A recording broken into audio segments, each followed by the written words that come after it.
Lotshani bakwethu siyathemba niphilile.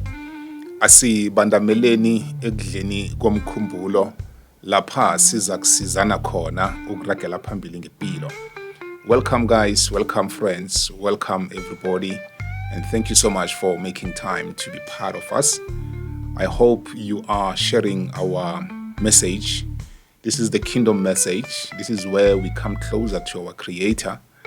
You know, when we come closer to God, we remind ourselves that it is difficult to live a life without God. It's more like a fish living without water. It's such a difficult time. Let's get closer to the word today. I want to bring to your attention the power of apology. Yazi abanye bethu imichado iphukile, ilimele, akusimnandi, ngombana kuthlayela, ukuvuma, ukucolisa. Mhlambe ngaphambi kokuthi sifike lapho, let me just say to you, how can you heal a broken heart? How can you heal a wounded emotions? Because there is no tangible medicine that you can use or that you can take in and say, I'm healing my emotions, I'm healing my broken heart. You need words. There's some words that are given to us to help us to heal broken hearts, wounded emotions. Kuhlogeka ukuthi silemuke, ukwazi ukusebenzisa lamezwi ukuzilapha. Ngombana siphiwe wona ukusiza ukulapha lapha kungalaphi khona indatha ethileko. The power of apology.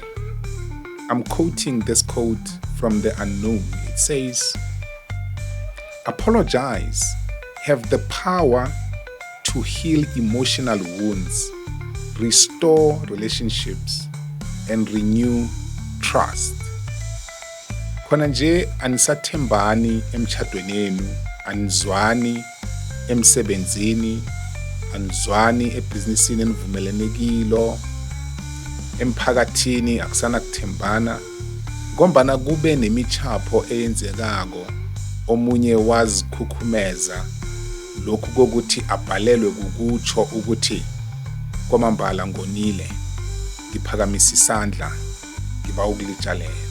Umoya omumbi unamandla wokusenza sizibone singabantu abangakuhlogi ukuthi awa ngichaphile. Umoya omumbi ukutshela ukuthi bazokuhleka, bazokunyaza na ungathi ngiyaxolisa. Yazi namhlanje kunabantu abafayila i-divorce ngokungadingeki ukuthi ngathana benza njalo.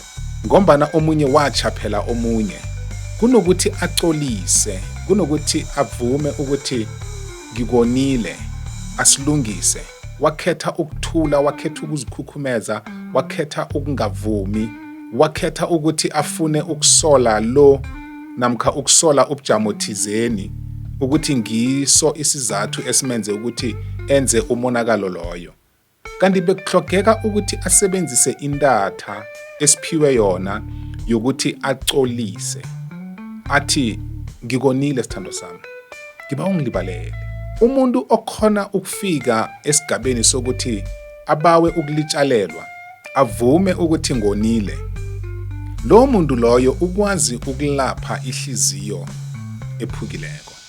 I'm sorry. It's a powerful word that you can use to heal a broken heart, to heal wounded emotions. And at the same time, you get benefits from apologizing. You can build trust in a working space. You can also bring back that trust in your relationships. You see, sometimes parents, they don't see eye to eye with their children because of one, don't want to say, I'm sorry. You see, as parents, most of the time we think we don't need to apologize to our children. Abantwana bethu balimele ubuningi babo, balinyazwe ngithi ababelethi ngenkulumo zethu, ngezenzo zethu. Umntwana lo udinga ithando lombelethi, kodwa umbelethi ubhalelwa ukuthi mntwanami ngikonile, mntwanami ngikuchaphele, ngilibalela. Ngombana umbelethi azibona kwangayena mkhulukhulu ukuthi angathi ngiyaxolisa emntwaneni. Awuxolisi emntwaneni. Ukubawa ukulitshalelwa nokuvuma ukuthi uwonile, nokuzisola, nokuzibona ukuthi awukakhambi kuhle, akusikukwehlisa lokho. Kodwa yindatha, it's a medicine to heal or remedy the situation. Manje abaningi bethu siyabhalelwa. We are failing, drastically failing when it comes to that. So today I thought, let me bring this to your attention and remind ourselves the power of apology. Kuqakatheke khulu kwamambala. You will be amazed how many relationships you can restore to benefit the journey of your life. Khumbula ukuthi ukugadanga namakhona, nokulimazana, nokuchaphelana empilweni yinto engeze sayibalekela leyo. Yinto esiyokukhamba siqhulana nayo. Ngombana ikhambo lepilo vele linjalo. I am not perfect. You are not perfect. We rarely fail when it comes to doing things in a perfect way because we are also learning new things day by day. Manje nangekhe ngithome ngokukuchaphela, ngizokhona njani ukufunda ukuthi fanele ngikuphathe njani. I'm not encouraging you to continue making your day-to-day mistakes that you are aware of. But I'm saying some mistakes do happen because I am not a perfect being. Qakathekile bakwethu ukukhumbula ukuthi ukuchaphelana sizokwenza, sizokuba nakho. Kuhle ukwazi ukuthi ngemva kokuchapha lemuka msinya ukuthi the medicine to remedy the situation is to apologize. Sincerely so. And use the word I. Don't say it's because of so and so, you understand this. No.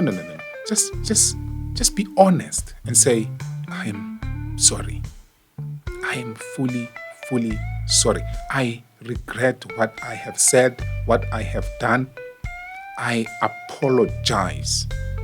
You will be amazed how many relationships you can restore with that.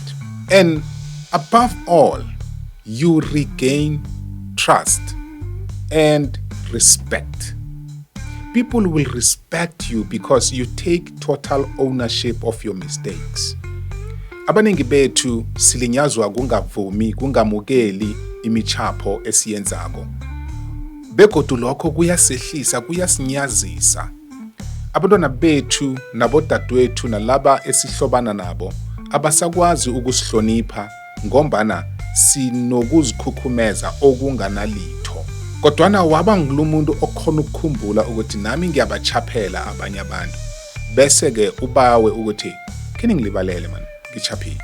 Abantu bathoma ukuhlonipha. Abantu bakwazi ukukuthemba. Abantu bayakhumbula ukuthi yena unokuchapha kodwa nakachaphile kuyayilemuka imichapho yakhe bese alungise. Kunama benefits amaningi esiwatholako ngoku-apologize. Number 1, restore trust. Apologizing shows that you value and respect the other person's feelings and you understand the boundaries. Number 2, it heals emotions. A sincere apology can help to heal a broken heart, broken emotions and feelings. It prevents escalations. Yazi no umuntu ongaxolisiko lento iyazibuyelela ngoba ilanga nelanga sinemichapho yamhlokho. Iya escalate lento idlulela kilo iya kilo uchaphela lo uchaphele lo uchaphele lo uzigcina sozithola songasana abantu ophilisana nabo. So it prevents escalations. Apologizing can prevent conflicts from escalating and reduce stress. Abaningi bethu sikandelelekile emkhumbulweni sibhalelwa kuthola insombululo because of we don't want to say I am sorry. And it fosters healthy communication. Now it becomes easy to talk to other people. It becomes easy to express even your emotions and feelings as well. Apologizing encourages open and honest communications, helping to prevent misunderstandings. asichaphelani ngombana sizwisisa, kokhunye sichaphelana ngombana singazwisisi, singazi, bekufike lapha sithola khona ihlathululo. We need to understand that. And apologizing, it doesn't take you down. It doesn't make you a idiot person. Abantu abahlakaniphileko bahabela msinya ukuthi ngikuchaphele ngiba ungilibalele.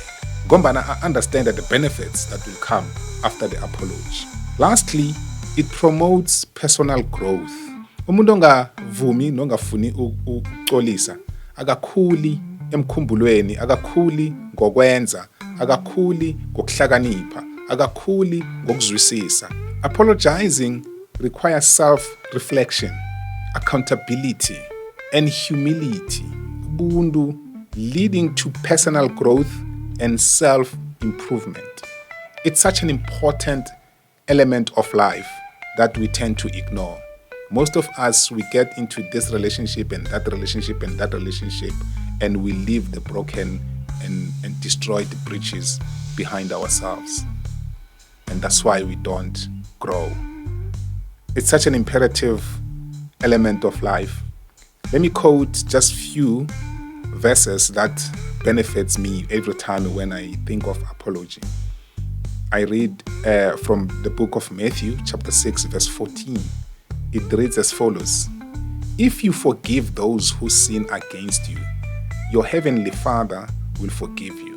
Mhloka omunye nomunye umuntu nakeza kuwe athi ngiyaxolisa, ngikonile.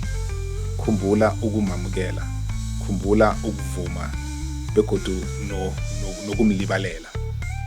Ngombana nawe bakhona obachaphelako ozokudinga ukuxolisa kibo, bese nawe ulindele ukuthi ulitshalelwe. Begodu ingasiko kuzenzisa, ingasiko ukuthi no ngixolele, it's okay, then bese ke awusabi nobudlelwano obuhle nalowo muntu loyo. Ukulibalela kwamambala ukhohlwa ukuthi lo muntu wakhe wakona. Kubudisike ukukwazi lokho nokukwenza, kodwana ungakhohlwa ukuthi ukulimazana kukhamba kube khona empilweni. Abaningi bethu vanesithi xolela kodwana ungakhohlwa isenzo. Awukalibaleli na wenze njalo. Mlibalele bowukhohlwe nesenzo. Ngoba ngelinye ilanga uzothi nakulimaza kumkhumbuze leso wathi umlibalele sona. Bowungakamlibaleli ngaleyo ndlela.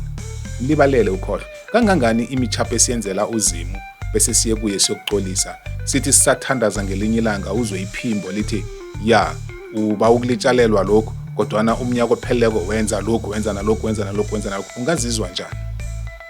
Ungabe usamthemba uzimu loyo okubalela izono zakho oxolise kizo?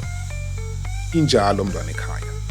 The second chapter comes from the book of James, chapter 5, verse 16. It reads as follows: Confess your sins to each other and pray for each other so that you may be healed. Right? Kuhle ukuthi uye emntwini uthi hey, ngilemukile ukuthi ngikugadange kumbi man, emhlanganweni besubambileko loya angingakhulumi kuhle, ngikulimazile, ngiyaxolisa, ngiba ungilibalele bengakahlosi lokho. Uzokubona ukuphola okuzokuba khona ngaphakathi kwenu nobabili. Asithathe lokho kuma practical applications. Take responsibility. Acknowledge your mistakes and take ownership of your actions. That's number one. Number two, use I, like I was saying. I statements, right? Instead of blaming others, use I statements to express your thoughts and feelings. I am sorry. I didn't mean that. Oh, you know what? I made a mistake. Oh, now I understand. Now I get it. You see, so involve yourself. Show up that you are taking a total ownership about the understanding or the mistakes that happened so that you can fix the situation. And you must also listen actively. That's the third.